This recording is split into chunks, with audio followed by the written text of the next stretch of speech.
안녕하세요.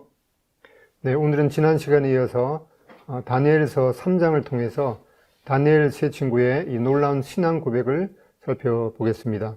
먼저 2장 끝부분을 잠깐 살펴보면은 느부갓네살 왕은 이 소년 다니엘이 자기의 꿈을 알아맞히고 그 꿈을 정확하게 해석해 준 것에 대해서 감탄해서 그에게 절했던 내용을 살펴보게 됩니다. 다니엘은 느부갓네살 왕에게 자기가 그 꿈을 해석해 준 것에 대해서 그것은 자신에게서 나온 것이 아니라 이 크신 하나님이 장래일을 왕께 알게 하신 것이라. 이 꿈은 참되고 이 해석은 확실하니이다. 이렇게 말하니까 이 느부갓네살 왕은 이 소년 다니엘에게 절하면서 너희 하나님은 참으로 모든 신들의 신이시요 모든 왕의 주제시로다 라고 고백하면서 이에 느부갓네살 왕이 엎드려 다니엘에게 절하고 명하여 예물과 향품을 그에게 주게 하니라. 그리고 이제 왕이 이에 다니엘을 높여 귀한 선물을 많이 주며 그를 세워 바벨론 온 지방을 다스리게 하며 또 바벨론 모든 지혜자 즉 박사의 어른을 삼았으며 왕이 또 다니엘의 요구대로 사드락과 메삭과 아벳느고를 세워 바벨론 지방의 일을 다스리게 하였고 다니엘은 이 왕궁에 있었더라라는 내용을 2장 끝부분에서 살펴보게 됩니다. 이제 18장의 다니엘서 3장 첫 절에 보면은 느부갓네살 왕이 금으로 신상을 만들었으니 높이는 60규빗이요 너비는 6규빗이라 그것을 바벨론 지방의 두라 평지에 세웠더라 라고 기록되어 있는데 BC 3세기경에 유대인 학자 70여 명이 히브리어 구약 성경을 헬라어로 번역한 이 70인역에 보면은 제 18년에라는 구절이 설명이 되어 있습니다.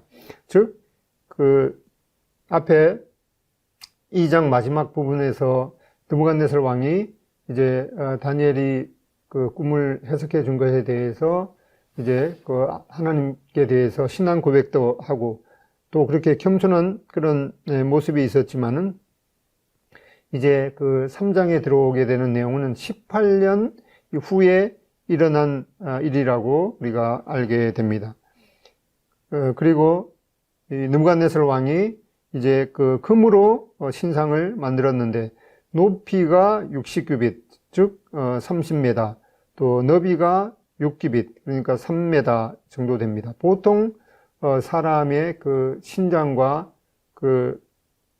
너비의 비율이 5대1 정도 되는데 이 느부갓네살 왕이 만든 금 신상은 10대1 정도 되니까 상당히 홀쭉하고 이 긴 형태의 모습을 보게 됩니다. 그리고 열왕기하 25장 8, 9절에는 바벨론 왕 느부갓네살의 19째 해 5월 7일에 바벨론 왕의 신복 시위대장 느부사라단이 예루살렘에 이르러 여호와의 성전과 왕궁을 불사르고 예루살렘의 이 모든 집을 귀인의 집까지 불살랐으며 라고 하는 내용을 보게 됩니다.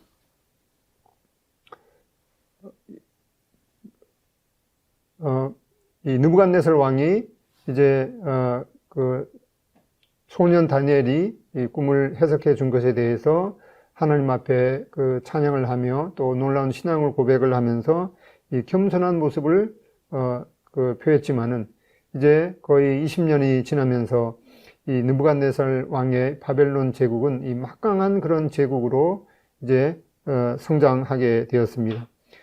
그리고 이제 앞에 열왕기 25장 8, 9절에 있는 내용을 보면은 이 예루살렘의 파괴는 이 느부갓네살 왕의 정복의 절정기가 되고 또 그는 이 피정복민들이 다른 신을 숭배하고 있는 것을 보면서 이제 자기가 정복한 그런 제국들을 연합하고 또 왕국의 그 구심점을 삼기 위해서 자신을 이 우상화 작업을 시도했던 것을 보게 됩니다. 이러한 역사들은 그 로마 시대에도 로마가 이 많은 그 나라를 이제 정복하고 나서 그 다른 나라 그 피종목민들이 이 다양한 그런 그 신을 섬기는 것을 보면서 이제 그 로마를 그 연합시키기 위해서 오히려 이 황제 숭배 사상도 이제 시도했던 그런 모습과 또 같은 것을 보게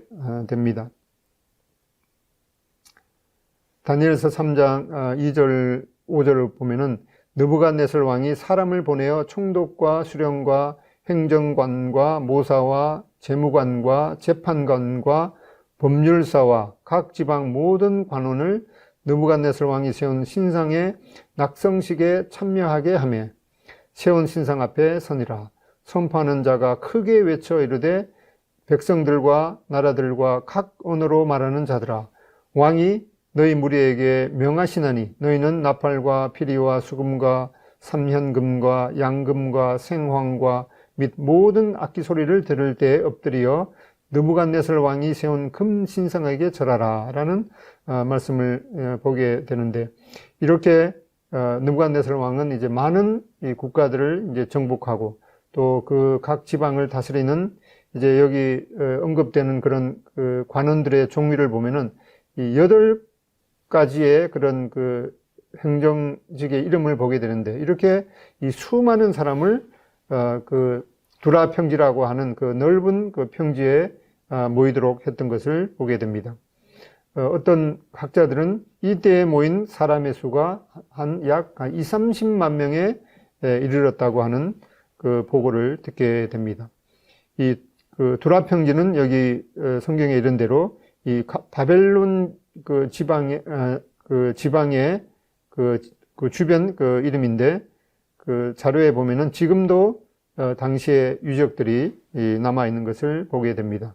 또한 얼마 전에 그 피살당했던 이 후세인 왕의 그 여름 그 궁전을 짓다가 그 중단된 그런 그 사진도 보게 됩니다. 이 느부갓네살 왕은 이제 다니엘이 그 자기가 꾼 꿈을 해석해 주는 것을 들었습니다. 즉 그 자기 당시에 이 바벨론 제국은 이 막강한 그 제국이어서 이 금과 같은 그런 그 우상의 이 머리의 모습이었습니다.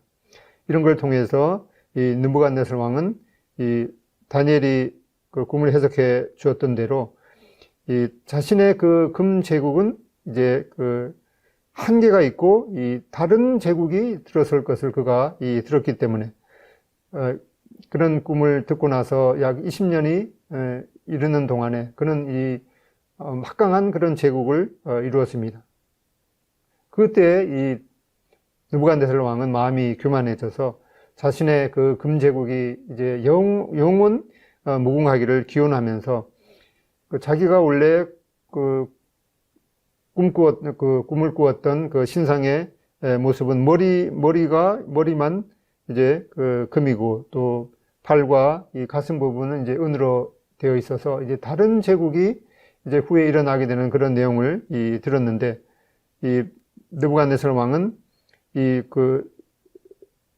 이렇게 그 전체가 금으로 된 그런 그 신상을 만들었습니다. 그러면서 이제 그 신상을 이제 그 자기의 모습처럼 이렇게 만들어서 종교 통합을 시도했던 것을 보게 됩니다. 역사 자료에 의하면은 이 무렵에 그 바벨론에 이 반란이 일어났다고 하는 그런 그 토판의 역사들을 보게 되는데, 이러한 그 반란을 접하고 나서 느부갓네살 왕은 그 자기가 정복한 그런 이 속국들의 충성 다짐을 받기 위해서 이렇게 이 금신상을 만들고 또 여러 그 속국들의 그 지도자들을 초청한 그런 자료들을 보게 되는데, 특별히 예레미야 51장 59절에 보면은 이 유다 왕국의 마지막 왕이었던 이 시드기야도 이 무렵에 이 바벨론의 갔던 그런 내용을 보게 됩니다. 예레미야 51장 59절에 보면은 유다의 왕 시드기야 왕 제4년에 마세야의 손자 네리야의 아들 스라야가 그 왕과 함께 바벨론으로 갈 때 선지자 예레미야가 그에게 말씀을 명령하니 스라야는 병참감이더라. 예레미야가 바벨론에 닥칠 모든 재난 곧 바벨론에 대하여 기록한 이 모든 말씀을 한 책에 기록하고 스라야에게 말하기를 너는 바벨론에 이르거든 삼가 이 모든 말씀을 읽고 말하기를 여호와 주께서 이곳에 대하여 말씀하시기를 이 땅을 멸하여 사람이나 짐승이 거기에 살지 못하게 하고 영원한 폐허가 되리라 하셨나이다 하라 하니라. 너는 이 책 읽기를 다한 후에 책에 돌을 메어 유브라데 강 속에 던지며 말하기를 바벨론이 나의 재난 때문에 이같이 몰락하여 다시 일어서지 못하리니 그들이 피폐하리라 하라 하니라. 이렇게 그 유다 마지막 왕이었던 이 시드기야 왕이 이 바벨론을 방문하면서 예레미야 선지자는 이 바벨론에 대해서 예언했던 그런 내용을 보게 됩니다. 그 바벨론이 이제 지금은 당시에는 막강한 제국이었지만은 이제 곧 이제 망해서 바벨론에 대한 그런 이 예언의 말씀을 적은 두루마리를 유브라데 강에 돌을 메어서 던져서 다시 찾을 수 없는 것처럼 이 바벨론의 이제 장래가 이렇게 되리라고 하는 그런 이 예언을 예레미야가 했던 것을 보게 됩니다. 로마도 이제 수많은 나라를 점령하고 종교 통합을 하고자 이 황제 숭배를 강요했던 이런 비슷한 역사들이 반복되는 것을 보게 됩니다. 이제 느부갓네살 왕은 금신상을 이제 길다란 그런 금신상을 만들고 신하에게 명령했습니다. 그러니까 신하가 그 왕의 명령을 받아서 선포하는 자가 크게 외쳐 이르되 백성들과 나라들과 각 언어로 말하는 자들아 왕이 너희 무리에게 명하시나니 너희는 나팔과 피리와 수금과 삼현금과 양금과 생황과 및 모든 악기 소리를 들을 때 엎드려 느부갓네살 왕이 세운 금 신상에게 절하라.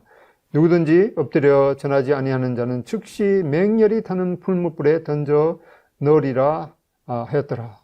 라고 하는 이 느부갓네살 왕의 명령을 이제 전하는 것을 보게 됩니다. 이렇게 해서 이제 왕의 이 당시에 막강한 제국의 황제였던 이 느부갓네살 왕의 명령이 있었고 또 느부갓네살 왕이 세운 이 금신상에 또 위험이 있었습니다. 그리고 이 여러 이 악기들이 등장하는 이 궁중악단의 웅장한 악기 소리가 울려 퍼질 때 약 30만 명이 이 낙성식에 참여했는데 이렇게 악기 소리가 나자 거의 모든 사람이 이제 금신상에게 절하면서 느부갓네살 왕에게 이 충성을 수확했는데 단 이 3명만이 절하지 않았습니다. 그 3명은 하냐냐 즉 사드락, 미사엘 즉 메삭, 아사랴 즉 이 아벳느고 이 3사람만이 이 느부갓네살 왕이 세운 금신상에게 절하지 않았습니다. 이들 다니엘의 3 친구가 이 금신상에게 전하지 않은 이유는 이제 분명하죠. 신명기 5장 8절에 있는 대로 너는 자기를 위하여 새긴 우상을 만들지 말고 위로 하늘에 있는 것이나 아래로 땅에 있는 것이나 땅 및 물속에 있는 것의 어떤 형상도 만들지 말며 그것들에게 전하지 말며 그것들을 섬기지 말라. 너희 하나님 여호와는 질투하는 하나님이신즉 나를 미워하는 자의 죄를 갚되 아버지로부터 아들에게로 3-4대까지 이르게 하거니와 나를 사랑하고 내 계명을 지키는 자에게는 1000대까지 은혜를 베푸시니라 라고 하는 이 하나님의 이 엄중한 그런 이 명령이 있었기 때문에 다니엘의 3 친구는 이 죽음을 무릅쓰고 하나님의 명령에 순종했던 것을 보게 됩니다. 이제 이 다니엘의 세 친구가 그 느부갓네살 왕의 명령을 어기고 그 느부갓네살 왕이 세운 그 금신상에게 절하지 않는 것을 이제 갈대아 사람들이 보고 이제 왕에게 참소하는 것을 보게 됩니다. 다니엘서 3장 12절에 보면은 이제 몇 유다 사람 사드락과 메삭과 아벳느고는 왕이 세워 바벨론 지방을 다스리게 하신 자이언을 왕이여 이 사람들이 왕을 높이지 아니하며 왕의 신들을 섬기지 아니하며 왕이 세우신 금 신상에게 절하지 아니하나이다 라고 하는 이 참소를 했습니다. 여기 그 그림에 보면은 이제 그 오른쪽에 이 갈대아 그 사람의 모습을 보게 되는데 이 갈대아 그 신하들이 이제 그 포로로 잡혀온 이 그 다니엘의 그 세 친구가 그 왕이 명령을 해서 이 바벨론 지방을 다스리는 그런 이 관리로 있는 것에 대해서 이제 그 질투와 이 시기심이 나서 그를 즉각 고소했던 것을 보게 됩니다. 이들은 약 20여 년 전에 다니엘이 느부갓네살 왕의 그 꿈을 해석해 줌으로 인해서 그들이 이 목숨을 건졌지만은 다니엘과 이 세 친구의 그 은혜를 이 원수로 갚고 있는 것을 보게 됩니다. 이제 느부갓네살 왕은 그 다니엘의 세 친구를 불렀습니다. 보통 같으면은 그 즉시 그 자리에서 그를 이제 그 참수하라라고 하는 명령을 내릴 수가 있었지만은 이 느부갓네살 왕은 이 다니엘과 이 세 친구가 자기에게 충성을 하면서 이 바벨론 제국에 이 여러 가지 유익을 끼치는 것을 분명하게 알았기 때문에 다시 한번 그들에게 기회를 주고자 했습니다. 이 느부갓네살 왕은 이 다니엘의 세 친구를 불러서 이제 다시 한번 기회를 주면서 너희가 만일 절하지 아니하면 즉시 너희를 맹렬히 타는 풀문불 가운데에 던져 넣을 것이니 능히 너희를 내 손에서 건져낼 신이 누구이겠느냐 이렇게 했습니다. 그럴 때 이 다니엘의 세 친구는 이 놀라운 고백을 하는 것을 보게 됩니다. 느부갓네살이여 우리가 이 일에 대하여 왕에게 대답할 필요가 없나이다. 왕이여 우리가 섬기는 하나님이 계시다면 우리를 맹렬히 타는 풀문불 가운데에서 능히 건져내시겠고 왕의 손에서도 건져내시리이다. 그렇게 하지 아니하실지라도 왕이여 우리가 왕의 신들을 섬기지도 아니하고 왕이 세우신 금 신상에게 절하지도 아니할 줄을 없어서. 이 느부갓네살 왕은 전에 이 하나님을 인정하는 듯했지만은 여전히 하나님을 여러 신 중의 하나로 여겼습니다. 그리고 자기 제국이 융성하자 자기가 믿는 신이 최고라는 그런 교만에 빠졌습니다. 여기 다니엘서 3장에 이 다니엘의 다니엘이 나오지 않습니다. 아마 그때 다니엘은 이 느부갓네살 왕의 명령을 받아서 이 타국의 출장 중에 있었던 것으로 보고 있습니다. 왕은 이 신하들이 그 세 친구를 이제 시기에서 고소한 줄을 알고 있었고 다시 한번 기회를 주고자 했습니다. 그러면서 이 느부갓네살 왕은 이제 이 다니엘의 세 친구를 이제 구제할 방법을 찾고자 했는데 이 다니엘의 세 친구는 왕에게 이 겸손한 그런 그 태도로 왕이 세운 금신상에게 결코 절할 수 없다고 알았습니다. 여기에 이 다니엘의 세 친구는 그런 왕의 위협에 대해서 이 기적을 구한 것이 아니라 오히려 그렇게 아니하실지라도 라고 하는 이 고백은 이 하나님의 능력을 의심하는 것이 아니라 이 하나님의 절대적인 주권에 순복하겠다는 그런 자세인 것을 보게 됩니다. 다니엘의 세 친구가 느부갓네살 왕이 세운 이 금신상에게 결코 절할 수 없다는 그런 이제 그 응답을 받자 이 느부갓네살 왕은 이제 그 화가 끝까지 치밀었습니다.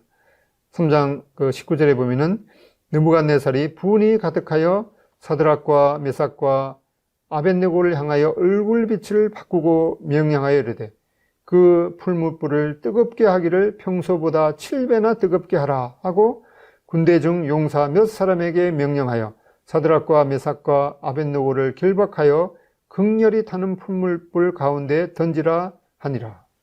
그래서 보통 그때 이제 이 포로들을 결박할 때에는 이제 옷을 벗겨서 팔을 이렇게 뒤로 해서 포승줄로 묶었습니다. 그런데 이 다니엘서 3장 21절에 보면은 그러자 그 사람들을 겉옷과 속옷과 모자와 다른 옷을 입은 채 결박하여 맹렬히 타는 풀무불 가운데 던졌더라. 이 왕은 너무나도 이제 화가 났기 때문에 그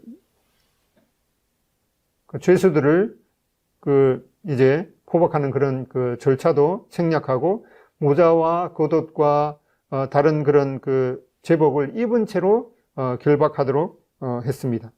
그리고 이제 그 풀무불을 7배나 더 뜨겁게 해서 그 풀무불 가운데 던지도록 명했습니다.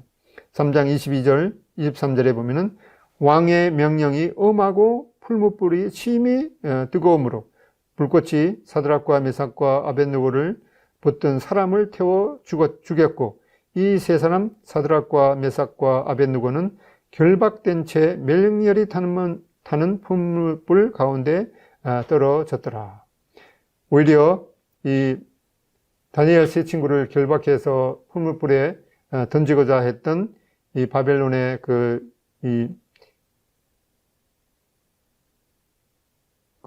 용사들은 오히려 이 불에 가까이 가자 오히려 그들이 다 죽었던 것을 보게 됩니다. 그렇지만 이제 24절에 보면은 그때 느부갓네살이 왕이 놀라 급히 일어나서 모사들에게 물어 이르되 우리가 결박하여 불 가운데 던진 자는 세 사람이 아니었느냐 하니 왕이 그에게 대답하여 이르되 왕이여 옳소이다 하더라.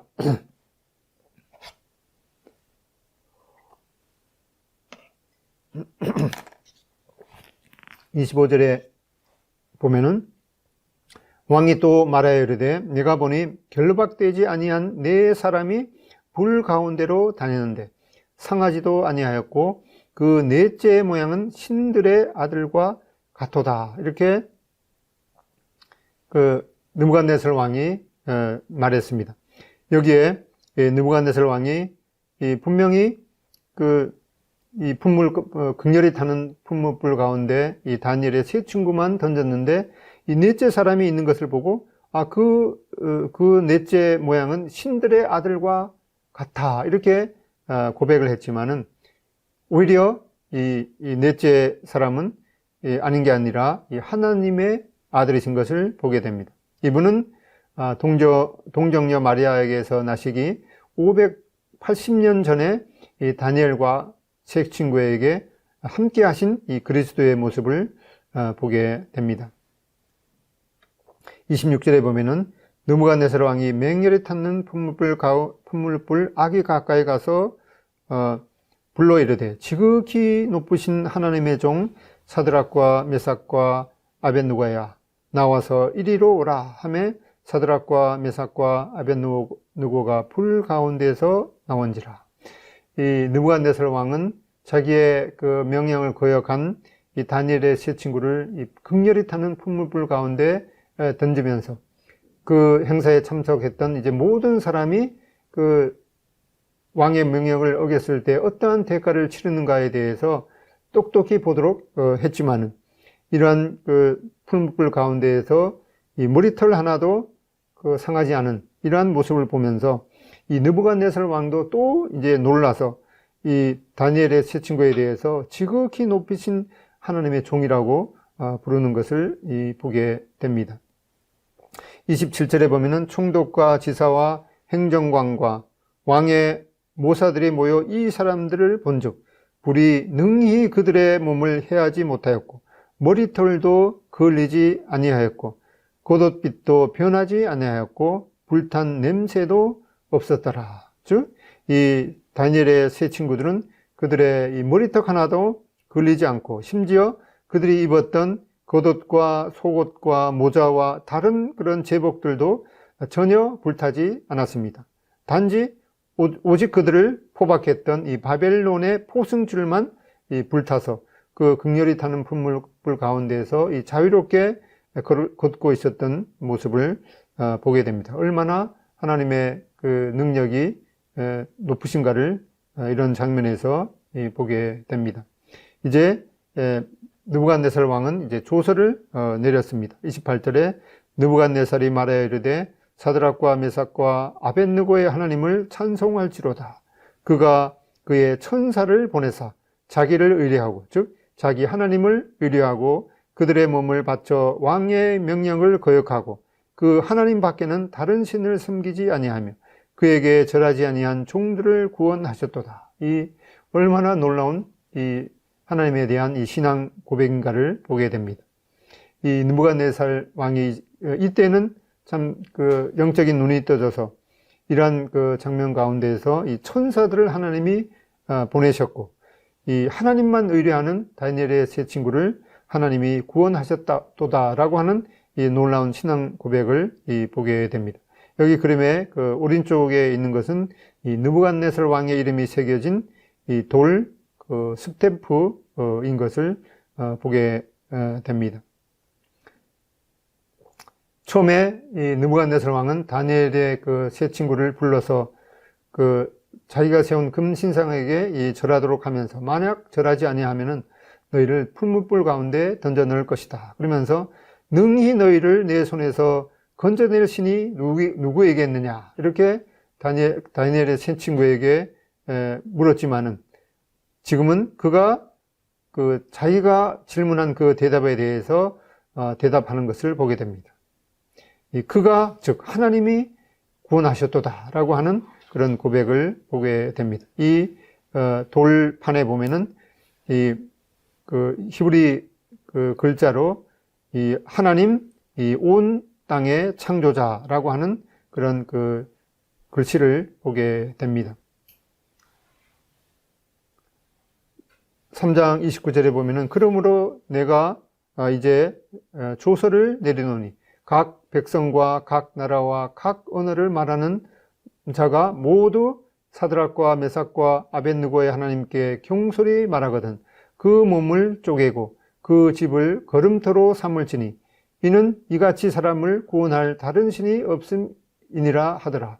왕이 드디어 사드락과 메삭과 아벳느고를 바벨론 지방에서 더욱 높이니라. 이제 느부갓네살 왕은 이 그 극렬히 타는 풀무불 가운데서 구원하신 이 하나님에 대해서 이제 그 경솔히 이 말하는 자들을 이 몸을 이 쪽에서 걸음터로 삼을 것이다. 이렇게 경고하고 그리고 다니엘의 세 친구를 이제 더욱 높여서 바벨론 그 지방을 다스리게 했던 것을 보게 됩니다. 이제는 그 다니엘과 이 다니엘의 세 친구에 대해서 함부로 말했다가는 오히려 그 자기의 목숨이 이제 위태로운 그런 경고를 받았던 것을 보게 됩니다.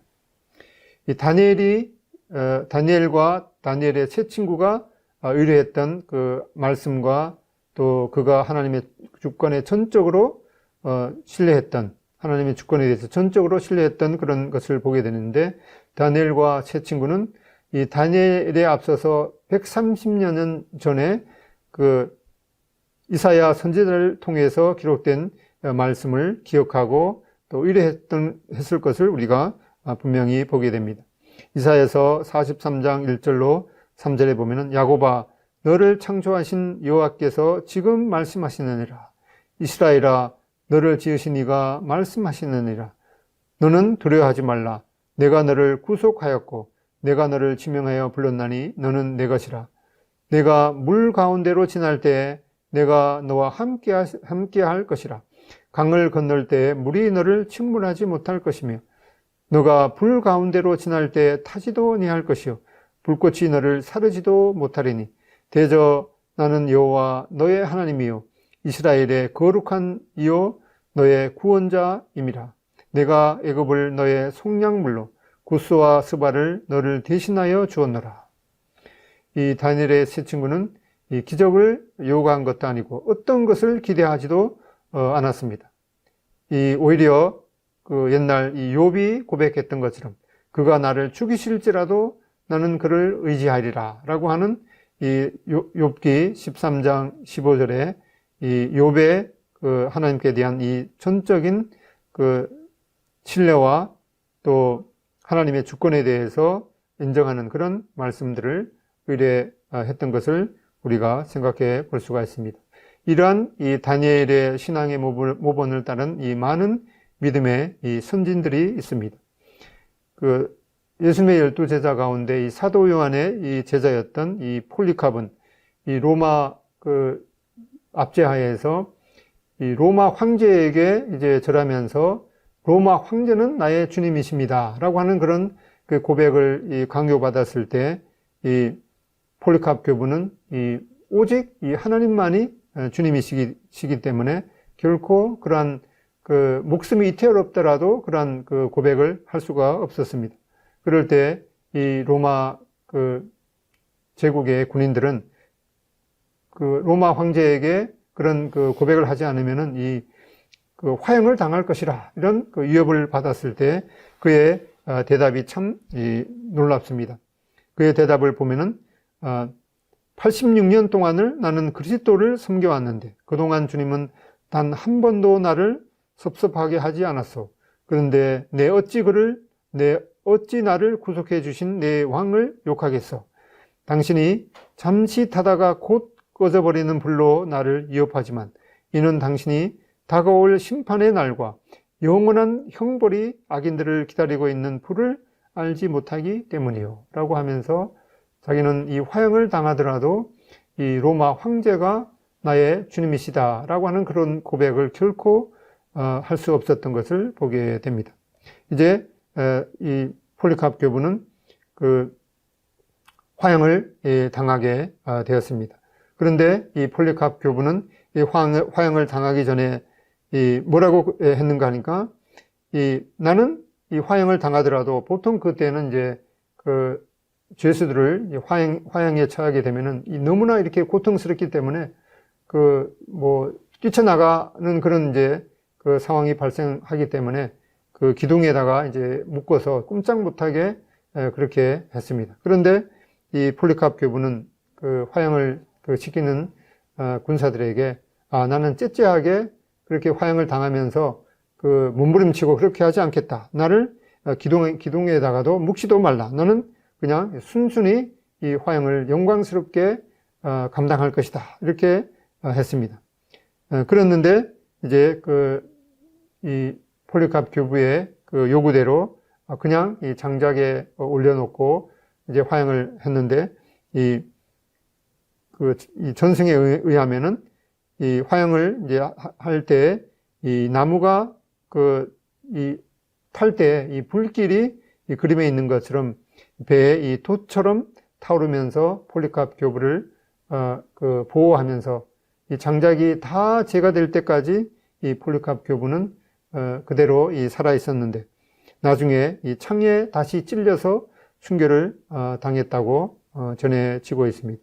또 한 사람을 보면은 이 마르틴 루터는 이 종교 개혁을 하면서 오직 의인은 믿음으로 말미암아 살리라라고 하는 이 하나님의 말씀에 대해서 결코 양보할 수 없었습니다. 그런데 이 로마 카톨릭은 이제 그 마르틴 루터를 이제 보름스라는 그 지역에 이제 소환을 해서 계속해서 이 마르틴 루터가 이 로마 카톨릭이 주장하는 그런 것에 대해서 이제 반대 의견을 갖고 있는지 이제 신문을 하는 그런 이 자리에 섰습니다. 근데 그림에 보면은 이 마르틴 루터는 이 목숨에 당시에 로마 카톨릭은 이제 국교였기 때문에 이 국가에 그 반대하는 것은 이제 반역죄로 다스려서 죽임을 당할 수도 있는 그런 이 위급한 상황에서 마르틴 루터는 이렇게 고백을 했습니다. 나의 양심은 하나님의 말씀에 잡혀 있습니다. 나는 어떤 것도 초래할 수 없으며 처리하지도 않을 것입니다. 왜냐하면 자기의 양심을 거스리는 것은 옳지도 안전하지도 않기 때문입니다. 그러고 하면서 그는 이 하나님 앞에 나는 여기에 서 있습니다. 달리 어떻게 할 수 없습니다. 하나님이여 나를 도우소서 아멘 라고 이 마르틴 루터도 이제 결코 이 종교개혁의 의지를 굽히지 않고 죽음을 각오하고 하나님 앞에 있었던 그런 이 신앙의 모습을 보게 됩니다. 이렇게 이 주님의 재림이 가까울수록 이 참된 그리스도의 삶을 사는 데는 이제 더 많은 희생이 따를 것임을 여러 그 말씀을 통해서 보게 됩니다. 이러한 상황 가운데에서 우리는 크고 작은 그런 이 신앙 고백의 위협을 받을 때 마태복음 10장 28절에 있는 말씀을 우리 심령에 새길 수가 있습니다. 몸은 죽여도 영혼은 능히 죽이지 못하는 자들을 두려워하지 말고 오직 몸과 영혼을 능히 지옥에 멸하실 수 있는 이를 두려워하라. 이 폴리갑 교부의 이 고백대로 잠시 이 타는 불로 위협하지만은 이 악인들을 위해서 준비되어 있는 영영한 불과 이 최종적인 심판자 하나님을 기억해야 되는 것을 우리 마음 가운데 새길 수가 있습니다. 이렇게 이 다니엘의 세 친구가 그 느부갓네살 왕의 세운 그런 신상에 절하도록 이렇게 그 위협을 받은 그런 이 패턴은 이 마지막 때에도 이러한 그 예언의 패턴이 반복되는 것을 우리가 그 말씀 가운데 보게 됩니다.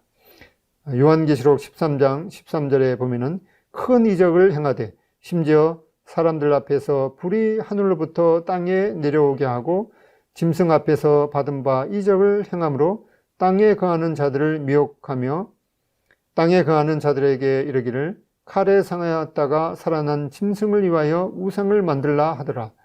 그가 권세를 받아 그 짐승의 우상에게 생기를 주어 그 짐승의 우상으로 말하게 하고 또 짐승의 우상에게 경배하지 아니하는 자는 몇이든지 다 죽이게 하더라. 이렇게 마지막 때에는 이제 이 사단은 이 짐승의 우상을 만들어서 그 짐승의 우상에게 경배하도록 강요하고 또 그 짐승의 우상에게 경배하지 아니하는 자들은 이제 누구든지 이 그 죽음을 당하게 되는 이러한 위협을 할 것이라고 예언되어 있습니다. 또한 이 데살로니가 후서 2장에 보면은 이 주님의 그 재림 때에 대한 그 예언을 보게 됩니다. 데살로니가 후서 2장 1절에 보면은 형제들아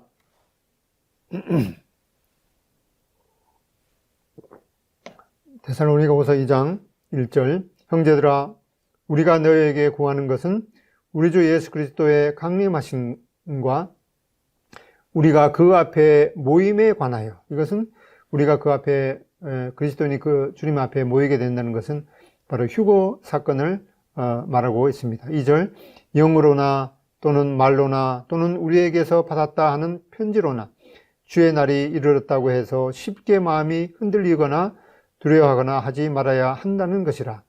누가 어떻게 하여도 너희가 미혹되지 말라.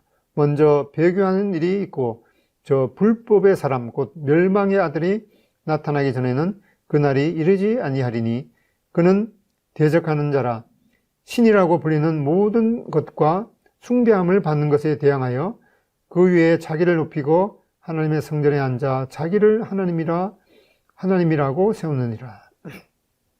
8절 그때에 불법하는 자가 나타나리니 주 예수께서 그 입의 기운으로 그를 죽이시고 강림하여 나타나심으로 패하시리라.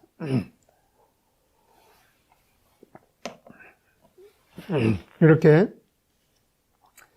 주님의 재림 때가 되면은 사단은 또 다른 그런 그 형태로 이제 그 적그리스도가 나타나서 자기를 경배하도록 이렇게 위협하게 된다고 말씀하고 있습니다. 8절에 이른 대로 이제 그때 주 예수께서 이제 강림하셔서 그 입의 기운으로 그를 이제 피하실 것을 말씀하고 있습니다. 디도서 2장 13절에 보면은 우리의 복스러운 소망, 이것은 바로 우리가 그 앞에 보이게 되는 주님께서 오실 때 공중에서 주님을 영접하여 그와 함께 항상 있게 되는 이런 복스러운 소망인 휴거의 그 사건과 또 그 후에 이제 이어지는 우리의 크신 하나님 구주 예수 그리스도의 영광이 나타나심을 기다리게 하셨다. 바로 이제 영광 가운데 이제 재림하실 그런 내용을 말씀하고 있습니다. 이렇게 그 느부갓네살 왕의 그 자기가 세운 그 큰 신상에게 절하도록 하고 또 그 명령에 따르지 않는 자는 이제 그 죽음을 당하게 되는 이런 위협을 했듯이 이러한 그 예언의 패턴은 이제 반복되게 되지만은 이 다니엘이 느부갓네살 왕의 꿈을 그 해석해 준 대로 이제 손대지 아니한 이 돌이 나타나서 그 느부갓네살 왕이 꿈을 꾼 그 신상을 이제 무너뜨리고 이제 그 예수 그리스도의 이 영원한 제국을 세우실 그러한 예언은 이제 다니엘이 해석한 대로 이것은 참되고 이 확실한 그런 내용임을 보게 됩니다.